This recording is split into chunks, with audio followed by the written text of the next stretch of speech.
O'zbekistonning barcha viloyatlarida qanday ob-havo bo'ladi? Assalomu alaykum, hurmatli tomoshabin. Bizning kanalda har kunlik va haftalik ob-havo ma'lumotlarini bilib olishingiz mumkin.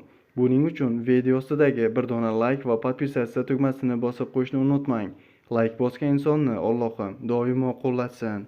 O'zgidromet markazi 7, 8, 9 may kungi ob-havo prognozini e'lon qildi. Unga ko'ra, havo biroz bulutli bo'ladi. 7 may kuni yog'ingarchilik kutilmaydi. 9 may kuni respublikamiz bo'ylab qisqa muddatli yomg'ir yog'ishi momaqaldiroq kuzatilishi mumkin. Sharqiy shamol yo'nalishini o'zgartirib, g'arbdan 5-10 metr/sekund tezlikda esadi. 9 may kuni ba'zi joylarda 13-18 metr/sekundgacha kuchayishi, ayrim joylarda chang-to'zonlar bilan kuzatilishi mumkin. Harorat kechasi 7 may kuni 15-20 gradus, 8-9 may kuni 17-22 gradus.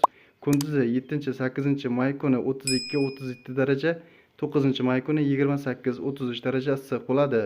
Respublikamizning tog'li hududlarida havo biroz bulutli bo'ladi. 7-8 may kuni yog'ingarchilik kutilmaydi. 9 may kuni ba'zi joylarda qisqa muddatli yomg'ir yog'ishi momaqaldiroq kuzatilishi mumkin. Shamol sharqdan 7-12 metr/sekund tezlikda esadi. 9 may kuni ba'zi joylarda 13-18 metr/sekundgacha kuchayishi mumkin.